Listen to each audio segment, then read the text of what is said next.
তো এই সাইডটা তোমাদেরকে দেখাই দিই, সবজি মার্কেট। এটা সুমনদার সঙ্গে দেখা হয়ে গেল, আর অনেকদিন আগে দেখা হয়েছিল, আর তারই সাথে সুমনদার বাড়ি স্বামীনাথে। তো দেখতে পাচ্ছ আমি কিন্তু মেলাতে চলে আসছি, আর এদিকে মিষ্টি দোকান অলরেডি রেডি হয়ে গেছে এদিকে কিছু কিছু, আর এদিকে ভাস্তা ব্যস্ত ব্যস্ত। বল বল বল কি বলবি বল।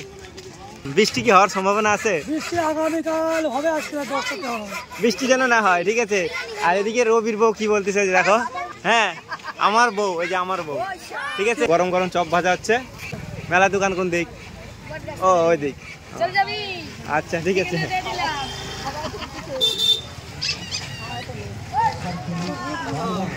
এই যে দেখো সারা দিন টাকা পয়সা কামাতে কামাতে প্যান্ট পরার সময় পায় না, ফুল প্যান্ট।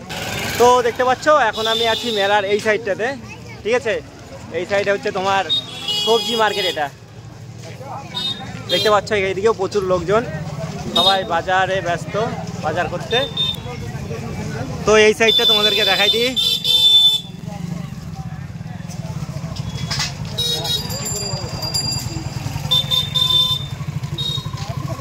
এইদিকে সব মাছ টাছ বসছে এদিকে। এই যে গাইস আমার এই বন্ধুরা বিয়ে করবে, হ্যাঁ এ বিয়ে করবে কিনা আমি জানি না। তো এর দুজনের জন্য দুইটা পাত্রী চাই, ঠিক আছে। যদি থাকে অবশ্যই কমেন্টে জানাবা, ঠিক আছে। বয়স শেষ হয়ে যাচ্ছে,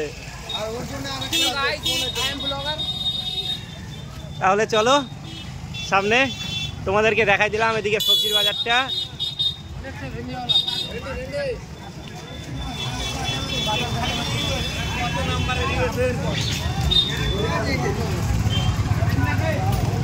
তাহলে চলো, তো তোমাদেরকে দেখাই দিলাম এইদিকে হচ্ছে আমাদের সবজি বাজারটা চলে আসছে ওই সাইড থেকে, ঠিক আছে। আর মেলাটা কিন্তু এখনো দুদিন বাকি আছে শুরু হতে। তাহলে চলো মেলাতে গিয়ে একবার দেখা হবে। আমার দিকে লোকজন একদম পুরো তাকাই আছে। তাই দেখো গাইজ, এ আমাকে ছাপড়ি ব্লগার বলতেছে, ছাপড়ি ছাপড়ি। কোথায় এসছো ভাই? তো আমি একটু ওইদিকে যাইতে নিয়েছিলাম, আবার চলে আসলাম সামনের দিকে রিকিকে ডাকতে। ওই চল, হ্যাঁ এদিকে যাবো। মেলাটা এই দিকটা একটু দেখা যাচ্ছে সামনের দিকে, আজকে পুরো মেলাটা দেখা দিচ্ছি, ঠিক আছে। স্বার্থপর আমি না, আমি যদি এখানটায় থাকি, ও থাকে কত দূরে জানো, কত দূরে ডিস্টেন্স। এই যে জানিস তো সময় দিন কাল সবসময় মানুষের চিরকাল সমান যায় না, ঠিক আছে। চেঞ্জ হইতে বেশিক্ষণ টাইম লাগে না, কালই কি মনে থাকে ব্যবহারটা। চল ওই সাইড থেকে ঘুরে আসি। তো গাইজ এটা হচ্ছে আমার বৌদির দোকান। এই যে দেখো কত মাল উঠাইছে, যে দেখো দোকান ভর্তি, তবুও কিচ্ছু আমাকে একটা বলতেছে না যে কি খাবি, কোনো অফার দিচ্ছে না। কি খাওয়াবা? হ্যাঁ খালি হাই গাই হ্যালো করে দিচ্ছে, থ্যাংক ইউ। চল রে। তো গাইজ তোমরা দেখতে পাচ্ছ এটা কিন্তু আমাদের প্রাইমারি স্কুল, আর এই প্রাইমারি স্কুলের এখান থেকেই মোটামুটি কিন্তু মেলাটা শুরু হয়ে যায়, ঠিক আছে। এই যে দেখতে পাচ্ছ এখানে মেলার দোকান, আর এদিক দিয়ে সব পুরো ভরে যাবে মেলার দোকান, আর তরমুজের দোকানও বসে কিন্তু সামনেই। এদিক দিয়ে সব বেতের জিনিস, প্লাস্টিকের জিনিস অনেক কিছু বসে, খাটটাটও বসে এদিক দিয়ে। তো মেলার কিন্তু শেষ সীমানা, সব সীমানা তোমাদেরকে দেখাই দিচ্ছি কোথা থেকে কোথায় পর্যন্ত মেলা বসে, ঠিক আছে। এদিক দিয়ে দোকান সাজানো হচ্ছে আপাতত, আর এই যে এখানে আচারের দোকান বসবে। তো বন্ধুরা আমি তোমাদেরকে দেখানোর চেষ্টা করছি আমাদের মেলাটা ঠিক কত বড়, কোথা থেকে শুরু কোথায় শেষ। আরও ভিতরে কিন্তু অনেক কিছু আছে, সবটা দেখানো সম্ভব না, কিন্তু অল্প অল্প করে তোমাদেরকে দেখাবো, ঠিক আছে। তো গাইস আমাদের এলাকার সব থেকে বড় ব্লগার, ঠিক আছে। এই যে দেখে নাও, এই যে দেখে নাও, ব্লগার হতে পারিনি কিন্তু খুব ভালো লাগলো। তো গাইস সুমনদার সঙ্গে দেখা হয়ে গেল, আর অনেকদিন আগে দেখা হয়েছিল, আর তারই সাথে সুমনদার বাড়ি স্বামীনাথে।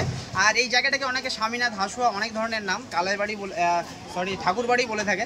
আর যাই হোক মেলাতে এসেছি, আর এই ঐতিহ্যবাহী স্বামীনাথ মেলা, আর ব্লগ হবে না তা কখনো হতে পারে। তো সাথে ব্লগে দেখা হয়ে গেল, আর খুব ভালো লাগলো। আর শুভকামনা অনেক, যে ভালো করে ভিডিও বানাও আর সকলের কাছে পৌঁছে দাও। আর বলবো মেলায় মানে এবারের মেলায় কি আছে মানে নিত্য নতুন? এবার মনে করো তোমার মেলাতে নাগরদোলা, ব্রেক ড্যান্স সব কিছু আছে। এবার শুধু নতুনের মধ্যে তোমার আসছে টোরাটা, এবার হচ্ছে নতুন সামনের মেলা। আর গাইস তোমাদের বলে দিই, যেহেতু ঐতিহ্যবাহী মেলা, আর যারা ফার্স্ট টাইম আসছো আর এই ব্লগটা দেখছো, তোমাদেরকে বলি এই মেলাটা যারা আসোনি তারা অবশ্যই এসো। আর যারা ভিডিওটা দেখছো অবশ্যই কমেন্টে বলো যে কেমন লাগছে। আর অনেক শুভকামনা আবারও দিচ্ছি, যাতে অনেক দূর আগায়। অনেক অনেক ভালোবাসা। আর আমি একটু নার্ভাস ফিল মনে হচ্ছে আমার। একদম সামনাসামনি দেখা, এভাবে কথাই আগে কখনো হয়নি। সত্যি খুব ভালো লাগলো দেখা হয়ে। ঠিক আছে, নার্ভাস ফিল না। আর তোমার আজকে প্রথম এখানে আসা হলো এই বছরের ফার্স্ট টাইম। এর আগে আমি ওই চড়কের সময় আসছিলাম। হ্যাঁ, চড়কের ভিডিও বন্ধুরা ভাইরাল, পুরো 5-6 লাখ লোক দেখে নিয়েছে। সত্যি দারুণ হয়েছে, 7 লাখের উপরে। হ্যাঁ, আমি যখন দেখছিলাম ওরকম। আর তোমাকে আমি বলছি মেলাতে চলে আসবা। ঠিক আছে, তোমার তো অনেক ভিডিও দেখতে পারবো, সুকুমার সাহা ব্লগ। আমার বেশি ভিউয়ার্স নাই, যে কয়জনই দেখো দাদা চ্যানেলকে সবাই সাবস্ক্রাইব করো। ঠিক আছে, অবশ্যই সাবস্ক্রাইব করবে আমার চ্যানেলটা সুকুমার সাহা ব্লগ। আর খুব ভালোবাসা দিবে আমাকেও, দাদা ভাইকে, সকলকে। আর কি বলবো, যে নার্ভাস মনে করা এই ধরনের কিছু নেই। বন্ধুর মতন সকলে কাজ করছে ভালোভাবে, আর কাজ করে ধীরে ধীরে করে কিন্তু আগাবে। ঠিক আছে, তো দেখা হচ্ছে আবার পরে। ঠিক আছে, চলো। তো গাইজ, ওদিকে ব্লগ করতে করতে আমাদের সঙ্গে দেখা হয়ে গেল সুকুমার সাহা ব্লগ দুর্গাপুর। তো ওর সঙ্গে কথা বললাম একটু। তো যাই হোক, ভালো লাগলো পরিচয় হয়ে। এর আগে কখনো আমরা একসঙ্গে ব্লগে আসিনি, ফার্স্ট টাইম ব্লগে আসলাম, ভালো লাগলো। আর আমি এত কথা বলি, আর এদিকে মানে যেই ব্লগ চালু হয়েছে ওর ব্লগে আমি একটু নার্ভাস হয়ে যাচ্ছিলাম, কথা বলতে পারছিলাম না। তো বন্ধুরা, তোমরা দেখতে পাচ্ছ, বাচ্চা হলেও কত সমঝদার বাচ্চা।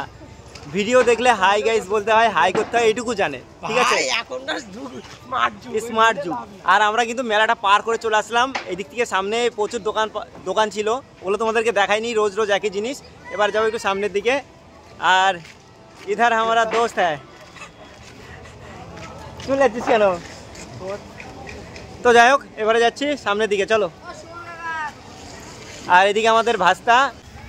তো বন্ধুরা, তোমরা দেখতে পাচ্ছ এই যে রাস্তাগুলো দেখতে পাচ্ছ, গলি, বিভিন্ন গলি। এই গলিতে কিন্তু রিকি ঘুরতে ঘুরতে একদম পা ব্যথা করে ফেলবে। ঠিক আছে, আমিও ঘুরি সঙ্গে।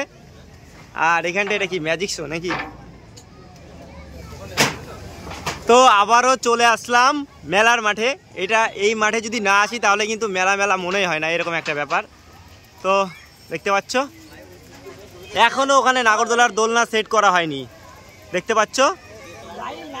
আর এখানটায় কি হবে? এখানে ট্রেন, বাচ্চাদের ট্রেন না বোর্ড কিছু একটা বসবে এখানটায় বাচ্চাদের। যাই হোক, এখানে বাচ্চাদের কিছু বসবে। তাহলে বন্ধুরা, তোমরা দেখতে পাচ্ছ আমার আঙুলে সোজাসুজি আছে ব্রেক ড্যান্স। আর এই ব্রেক ড্যান্সের কাজ কিন্তু গতকালের ব্লগে তোমাদেরকে দেখিয়েছিলাম যে কিছুই কমপ্লিট হয়েছিল না, কিন্তু আজকে অনেকটাই কমপ্লিট হয়ে গেছে। আর আমি কিন্তু কথা বলতে বলতে চলে আসি ব্রেক ড্যান্সের উপরে। আর আমার মনে হচ্ছে আমি এখনই 2-1 পাক ঘুরে নেই, কিন্তু কোনো উপায় নেই। আর এইদিকে চোখ যেতে দেখি আমার ছোটো ছোটো ফ্যানরা আমার জন্য অপেক্ষা করছে। তো এটা দেখে আমার খুব ভালো লাগছে। দেখতে পাচ্ছ সবাই দৌড়ায় আসছে। এখানে সবাই আমার সাবস্ক্রাইবার, সবাই আমার ভিডিও দেখে, আর সবাই আমাকে প্রচুর ভালোবাসে। আর ওদের কথার আওয়াজটা আমি শোনাতে পারছি না, তার জন্য দুঃখিত। কেন বলো তো, এখানে জোরে গানের আওয়াজ হচ্ছিল, তার জন্য ওদের আওয়াজটা শোনাতে পারলে আমার খুব ভালো লাগতো। তো বন্ধুরা, আর এবারে তোমাদেরকে দেখাবো, এখানে আরও অনেক বাচ্চা আছে, সবাইকে তোমাদেরকে দেখাবো আস্তে আস্তে। আর এখন কিন্তু আস্তে আস্তে সন্ধ্যা হয়ে গেছে। তোমরা দেখতে পাচ্ছ চারপাশটা কিন্তু কেমন একটা অন্ধকার হয়ে গেছে। লাইটও জ্বালানো হয়েছে, লাইট জ্বালায় কিন্তু এখন কিন্তু এখানে কাজকর্ম চলবে। আর এখানে দেখতে পাচ্ছ একটা ছেলে এখানে ঘুরছে, আর আমাকে ডাকছিল বারে যে কাকু আমাকেও দেখাও। তার জন্য দেখো এই ছোটো বাচ্চাটাকে দেখাই দিলাম। আর ওর বন্ধুরা ওকে মিলে দেখো এখানে কি করছে, সবাই মিলে ওকে জোরে ঘোরাচ্ছিল। আর আস্তে আস্তে এবারে কিন্তু আমি চলে যাব একটু নাগরদোলার সামনের দিকে, আর একটু রিকিকেও তোমাদেরকে দেখাই দিলাম। আর এই মাঠে কিন্তু এখনও অনেক কিছু নতুন জিনিস আছে, সেটা তোমাদেরকে দেখাবো। ঠিক আছে, তো বন্ধুরা, তোমরা দূরে যে প্যান্ডেলটা দেখতে পাচ্ছ, এই প্যান্ডেলটা কিসের বলো তো? আমি নিজেও জানতাম না। এখানে যে বাচ্চারা আছে ওদের কাছে আমি জিজ্ঞাসা করছিলাম, আমি মনে করেছিলাম যে এটা চিত্রাহার, কিন্তু এটা চিত্রাহার না, এটা হচ্ছে জাদু খেলা। তো জাদু খেলা কেমন কি সেটা মেলার সময় তোমাদেরকে দেখাবো। আর এখানে দেখতে পাচ্ছ রিকি দিন ছোট হয়ে যাচ্ছে, বাচ্চাদের সঙ্গে দিনরাত খেলাধুলা করে, যাই না কেমন ওর কি ব্যাপার। তো যাই হোক বন্ধুরা, আমি কিন্তু এখন চলে আসি নাগরদোলার সামনে। আর নাগরদোলার সামনে তোমরা দেখতে পাচ্ছ নাগরদোলার সিটগুলো কিন্তু রাখা আছে, আর এর মধ্যে কিন্তু বাচ্চাগুলো সবাই খেলা করছে। তো ওরা যতই খেলা করুক না কিন্তু আমাদের মতো ওরা পারবে না, এই কথাটা আমি বলে রাখলাম। আমরা যখন ছোটো ছিলাম আমরা তো প্রচুর খেলাধুলা করতাম, ওরা অতটা করতে পারবে না। আর এখানে দেখতে পাচ্ছ আমাদের ভীমবাবু আছে, আর ভীমবাবুকে দেখো এখানে শিবমবাবু কী করে, মানে চুমু খাচ্ছিল। আর সামনে কিন্তু আরও একটা ব্রেক ড্যান্স, এটা পুরোপুরি রেডি হয়ে গেছে কিন্তু এখনও লাইটিং লাগানো হয়নি। আর আমি কিন্তু এবার একটু রিকির সঙ্গে তোমাদেরকে পরিচয় করে দিচ্ছি। রিকি শুধু মানে দূরে দূরে থাকে, কেন বললাম পরিচয় করে দিচ্ছি, রিকি আমাকে কয়েকদিন আগে ছেড়ে দিয়েছিল, তার জন্য আবার রিকিকে একটু তোমাদের সঙ্গে পরিচয় করে দিলাম। তো বন্ধুরা আজকের এই ভিডিওটা এখানে শেষ করছি, দেখা হচ্ছে নতুন কোনো ভিডিওর সঙ্গে। ভিডিওটা ভালো লাগলে subscribe, tata, thanks for watching, please subscribe my channel.